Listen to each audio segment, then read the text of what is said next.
Històries ocultes és el títol d'aquest projecte que vaig impulsar el 2022 i té com a objectiu principal establir connexions entre dones nascudes a Catalunya i dones nascudes en altres llocs del món que viuen a la mateixa ciutat.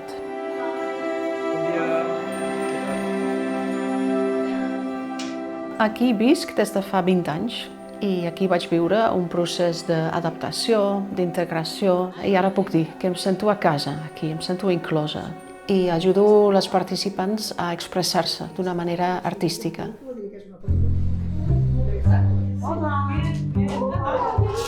Organitzem trobades i en les trobades compartim experiències, compartim històries que a vegades queden ocultes o perdudes perquè les empassem.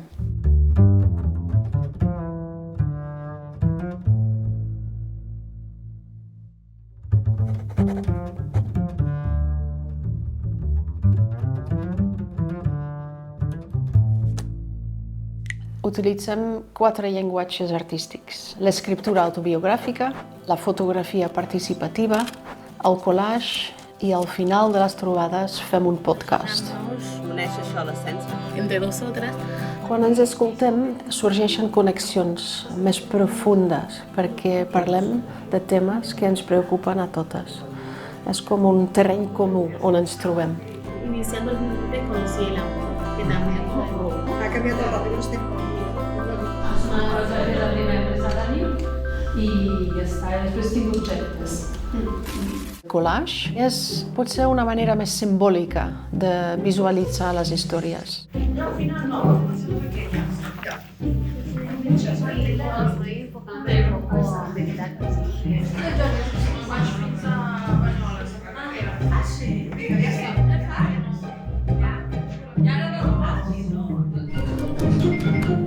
Para uno es qué marca, para otro es magnífico. Fotografia participativa, que vol dir que elles mateixes, entre elles, es fotografien, es fan retrats, fotos dels seus objectes, de les seves mans, que també fomenta la connexió entre elles.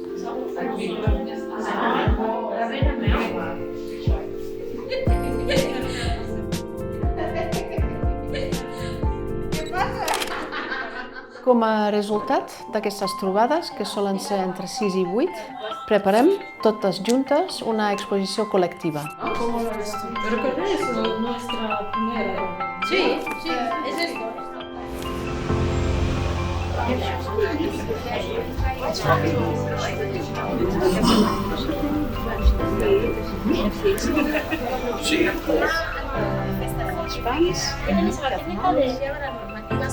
L'exposició dona veu i posa cara a les experiències de les dones que han participat.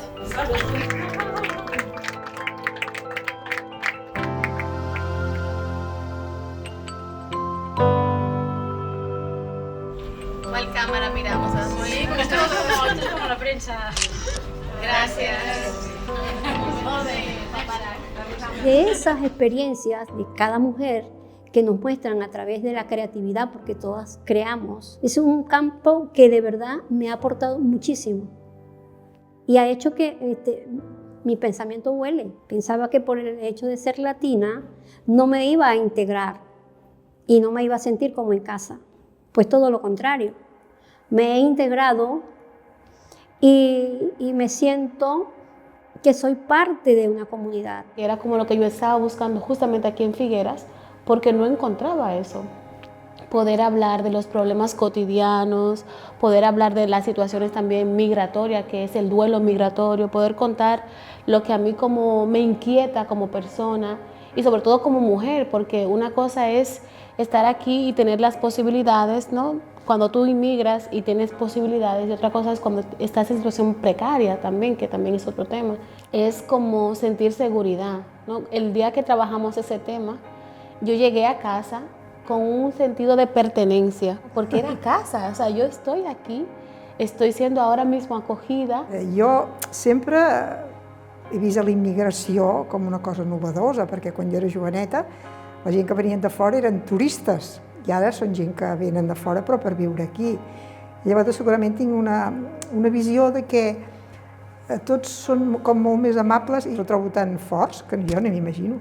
No sé si seria capaç, I tu, representant de totes les dones vingudes amb la teva simpatia, la teva claretat de visió, ostres, que guai, ¿no? Fue muy difícil para mí dar un primer paso para participar en el proyecto, creer que yo podría expresarme porque hablo un poquito de castellano. Jo en aquest projecte he valorat molt escoltar. Soc una persona que es distreu bastant a l'hora d'escoltar, xerro molt. M'he sentit tranquil·la, relaxada i doncs, ha sigut profitós. El tema de l'escolta activa, que és molt important. Una pregunta de mi a Nuri. Sí. Dime.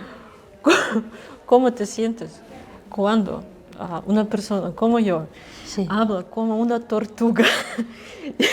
No. No hay problema. Jo tinc molta paciència i soc molt empàtica. Quiero hablar más rápido, pero no puedo. Però jo valoro molt l'esforç que fas, i tant, perquè són reptes, i els reptes sempre són molt importants de fer. I te superes i l'autoestima te puja i voles. El poder expresar tanto mis miedos, a salir, al ser escuchada, es más como encontrar un refugio en una pequeña familia. Bueno, molt bé.